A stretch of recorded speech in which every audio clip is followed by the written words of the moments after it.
शरद पवार भ्रष्टाचार के सरगना, उद्धव ठाकरे औरंगजेब फैन क्लब के चीफ। पुणे में बीजेपी के अधिवेशन में बरसे अमित शाह। पुणे में बीजेपी के एक दिवसीय अधिवेशन के दौरान गृह मंत्री अमित शाह ने विपक्षी पार्टियों पर भड़ास निकाली। लोकसभा चुनाव में हार के लिए उन्होंने उद्धव ठाकरे और शरद पवार के झूठे प्रचार को वजह बताया। उन्होंने कहा कि पार्टी विधानसभा चुनाव में विपक्ष के झूठ का पर्दाफाश करेगी और फिर से महायुति से सरकार बनेगी। शाह ने शरद पवार को भ्रष्टाचार का सबसे बड़ा सरगना करार दिया, उन पर भ्रष्टाचार की संस्थाएं खड़ी करने का आरोप लगाया। उन्होंने उद्धव ठाकरे को औरंगजेब फैन क्लब का प्रमुख कहा। उन्होंने कहा कि उद्धव 1993 के मुंबई बम धमाकों के दोषी याकूब मेमन के लिए क्षमादान मांगने वालों के संग बैठे हैं।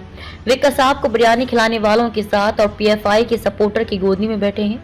उद्धव को शर्म आनी चाहिए। उप मुख्यमंत्री देवेंद्र फडणवीस ने पदाधिकारियों से कहा कि वे महाराष्ट्र में महायुति सरकार को फिर से चुनने के एकमात्र लक्ष्य के साथ उसी तरह काम करें जैसे छत्रपति शिवाजी महाराज ने हिंदवी स्वराज्य हासिल करने के अपने लक्ष्य का पीछा किया था और जैसे मछली की आंख पर अर्जुन का अटूट निशाना था। बीजेपी प्रदेश अध्यक्ष चंद्रशेखर बावनकुले ने दम भरा कि लोकसभा चुनाव में बीजेपी को भले ही कम सीटें मिली हों, पर उनका मतदाता आधार अब भी मजबूत बना हुआ है और इसे लेकर चिंता करने की कोई जरूरत नहीं है। बस कार्यकर्ता और पदाधिकारी मैदान में उतर जाएं। पुणे के सम्मेलन में अमित शाह की उपस्थिति में महाराष्ट्र बीजेपी के नेताओं ने जोरदार भाषण दिए।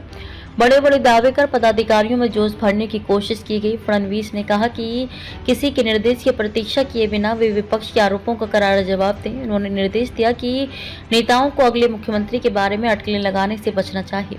फडणवीस ने जोर देकर कहा कि पार्टी को विधानसभा चुनाव का सामना करने के लिए एक साथ आना चाहिए और नकारात्मक बातचीत से बचना चाहिए। उन्होंने कहा कि बीजेपी ने पहले अकेले 1.5 करोड़ वोट जीते हैं। उन्होंने दावा किया कि आगामी विधानसभा चुनाव में पार्टी 1 करोड़ 75 लाख वोट हासिल कर सरकार बनाएगी। उन्होंने कहा कि जब अतीत में बीजेपी का एनसीपी के साथ टकराव हुआ था तब सवाल उठाए गए थे कि एनसीपी के साथ कैसे रहना है। हालांकि जब लक्ष्य तय हो जाता है तो हमें 2 कदम आगे और 2 कदम पीछे जाकर समझौता करना होता है। बीजेपी महायुति लेकर आई है। फडणवीस ने कार्यकर्ताओं को विधानसभा चुनाव को लेकर सोशल मीडिया पर एक्टिव रहने को कहा है।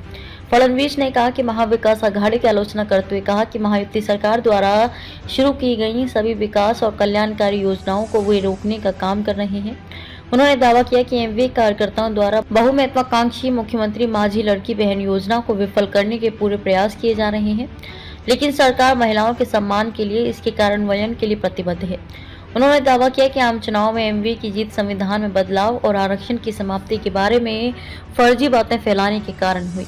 महाराष्ट्र बीजेपी प्रदेश अध्यक्ष चंद्रशेखर बावनकुले ने कहा कि लोकसभा चुनाव में बीजेपी को प्रदेश में कुछ सीटों का नुकसान हुआ है, लेकिन उनका मतदाता आधार अब भी मजबूत बना हुआ है और इसे लेकर चिंता करने की कोई जरूरत नहीं है। उन्होंने कहा कि देश में हुए 2014 के लोकसभा चुनाव में बीजेपी को 1 करोड़ 33 लाख से अधिक वोट मिले थे। इस संख्या में बढ़ोतरी हुई है और बाद के विधानसभा चुनाव में उन्हें 1 करोड़ 47 लाख 9,276 वोट मिले। लोगों के बीच बीजेपी के लिए समर्थन अटूट है। हालांकि पार्टी ने इस लोकसभा चुनाव में केवल 9 सीटें हासिल की हैं। पुणे के सम्मेलन में केंद्रीय मंत्री नितिन गडकरी के नहीं आने की चर्चा गर्म रही।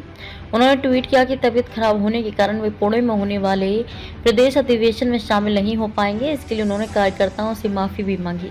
अधिवेशन में उपस्थित सभी कार्यकर्ताओं को उन्होंने शुभकामनाएं दी और यह विश्वास जताया कि इस अधिवेशन से प्रेरणा लेकर नई ऊर्जा के साथ पक्ष को मजबूत करेंगे।